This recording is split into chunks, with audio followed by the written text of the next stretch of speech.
Hey Lash Babes, and welcome back to Opulent Lash Bar. Today we're just going to jump right into a few things that you can do to make sure that you are providing the best retention possible for your clients. So first I want to start off with the number one thing that you need to know when it comes to your retention. If you don't already, it's very important to have a hydrometer. This is going to tell you what your humidity is in your room, and this is going to allow you to know if the humidity in your room goes hand in hand with the glue that you're using. Typically, we want to have our humidity between 40 and 55.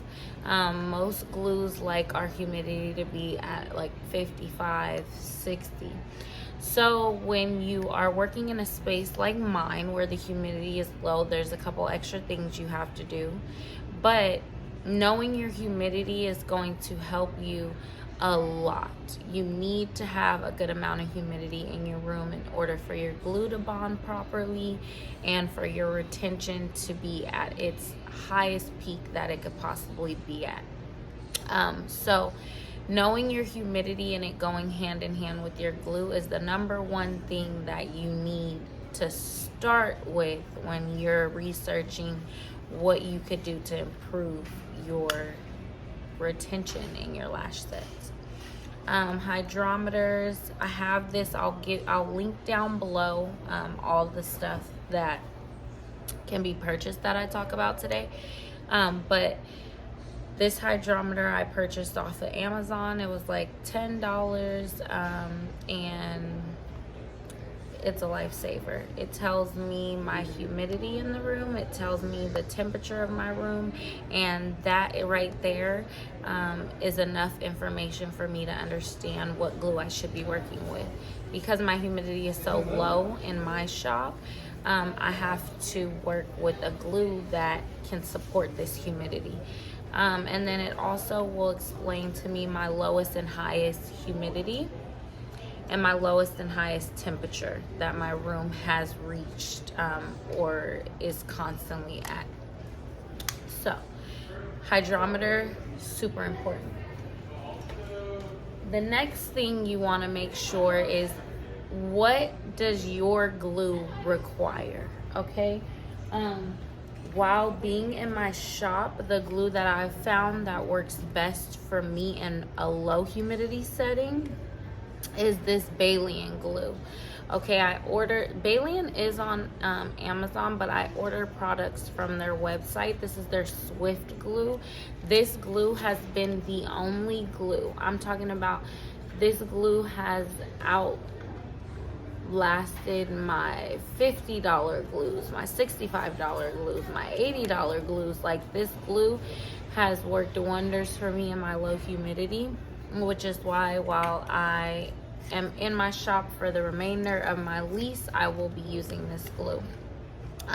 The thing that I like about this Balian Swift glue is it adjusts to the temperature and humidity, which a lot of glues do not do that.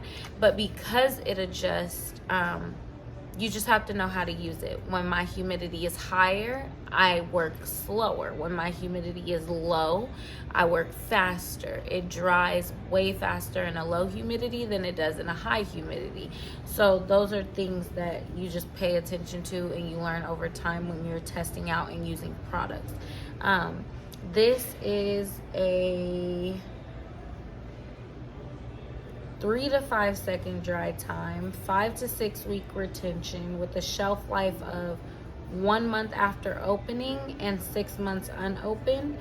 And they recommend to use this in a temperature of 68 to 82 degrees Fahrenheit and a humidity of 40 to 60. So, and then it says to save it or store it at a temperature of 35 to 46 degrees Fahrenheit. And the lower the humidity, the better. Which is why I absolutely love this glue. This glue has been a lifesaver for me and my finances and my complimentary fills. So you need to make sure that you know your glue. You need to make sure that you understand your glue and what humidity you should be working in with your glue. That alone, those two things I just said alone will, I promise you, improve your retention as long as you are putting them hand in hand. Okay, so number 3, you want to make sure that you are priming every single set. And you either need to do a lash bath or you need a prime. Lash baths can take a little bit of time. I used to do lash baths and prime, and then at one point I was just doing lash baths. Now I just prime. Most of my clients I see every 2 to 3 weeks, and I have the few clients that I don't know what is in their lash growth cycle, but I see them every like month and 3 days or something around that time. But I only see them, it always goes over 30 days. Okay, but if you are not priming your clients, hands down the retention is not going to be good, because you have to strip the natural lashes of those natural oils and the dirt and debris that we don't see, and whatever your client may have come in with on their lashes. You want to get rid of that. So we have to make sure that we are priming, prime. You have to make sure that you are priming every client. That is a big one. Okay, with the primer that I use right now, I've recently fallen in love. I used to use the London Lash primer, which there's absolutely nothing wrong with that primer. I love that primer. But now I have been using the Blink primer. You can purchase this on Amazon. And it'll also be linked down below, but I've been using this primer.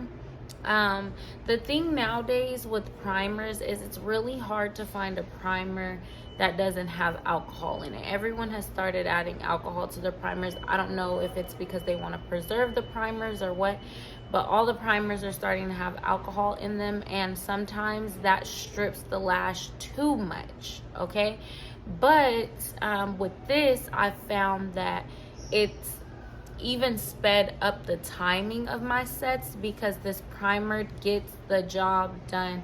It cleans, it primes, and then my Swift glue goes hand in hand with this, because the lashes just cling right to, my extensions cling right to the natural lash when I'm lashing. Now, my combination or someone else's combination may not work for your setting. So when you're viewing videos and when you're trying to figure out how to improve your lash time, your retention, your quality of lashing, anything that has to do with making your lash business better, just keep in mind that we are all in different settings. So what works for one artist may or may not work for you, but it's always a good thing to test things out, try new things, and get your regimen down pat for what will help your clients. So I'm not saying the products that I'm showing you are products that you should just jump out there and buy, but I am telling you guys that these products are working for me in my low humidity setting. By the time this video comes out, I'll probably be moving into my new space where I'll have high humidity, which I'm super excited about, because I can go back to my 1 second dry time glues and stuff. But whatever product you use, you need to have a primer. You absolutely need to be priming the lashes. Okay, so aside from a primer, it is also very important that you are doing your lash placement where it should be. You don't want your lashes to be more than 1 to 2 millimeters from the lash line. You also don't want your lashes touching the skin. Those two things will not help you keep good retention. If the lashes are on the skin, when they lift, the retention will be horrible. They will just start popping off as soon as your client brushes their lashes, and then you'll get that call or text in 3 days, all my lashes are coming off.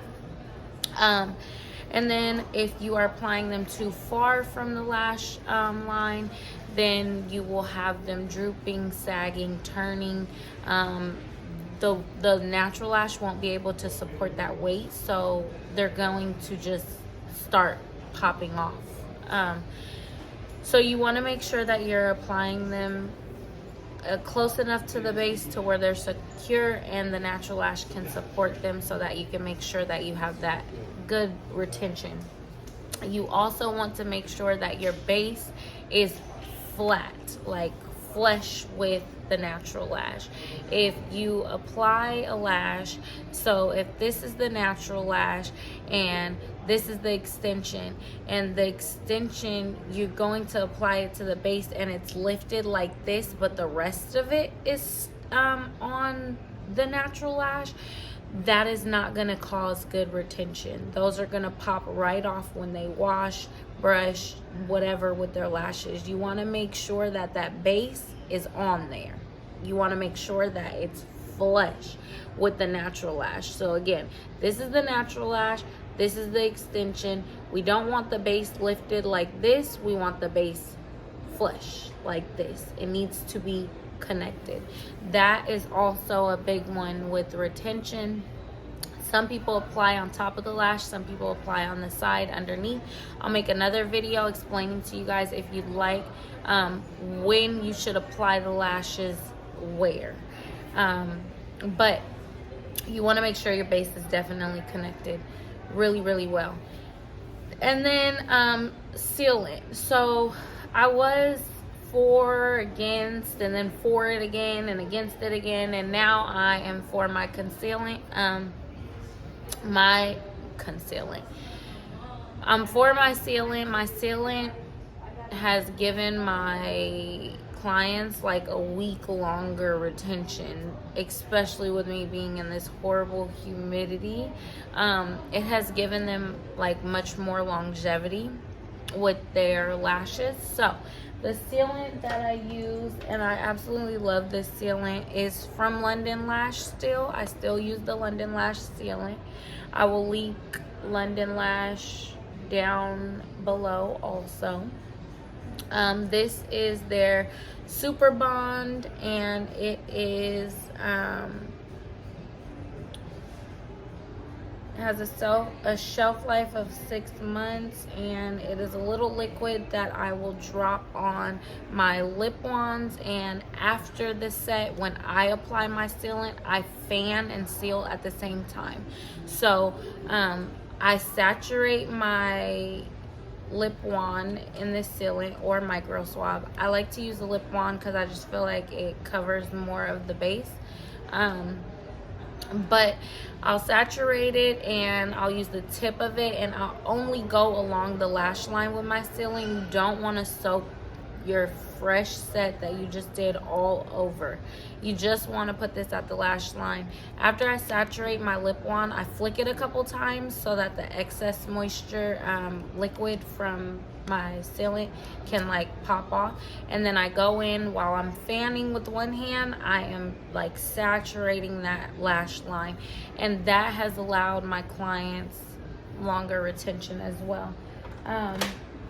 So just to recap really quick, the few things that you want to make sure that you are paying attention to ensure that you have good retention is, one, your humidity and your temperature. You need to make sure it goes hand in hand with your glue. Two, the glue that you're using, you need to make sure that it is right for your setting, and you need to make sure that your glue is not too fast or too slow for you. Oftentimes when people jump to a 1 or a 5 second dry time, 2 second dry time, they may or may not be ready for that. So the time it takes for you to dip the lash and get the extension on the natural lash, your glue has already halfway cured, and that will cause really bad retention. So make sure that glue is working for you and not against you. You also want to make sure you are priming, prepping some type of way, whether it be lash bath or primer. And then I highly recommend sealants. I love a sealant. You do not have to have a sealant, but it just gives the set a little bit more a little bit more sturdiness when you are done with your set. So those are 4 things that you guys should look into, or actually 5, because you want to make sure that you're applying those lashes right flush with the natural lash. So those are 5 tips that I have for you guys today on how to enhance your retention. And let me know down below if you guys have any questions. I will be more than happy to answer. I will see you guys in my next video. Thank you for tuning in.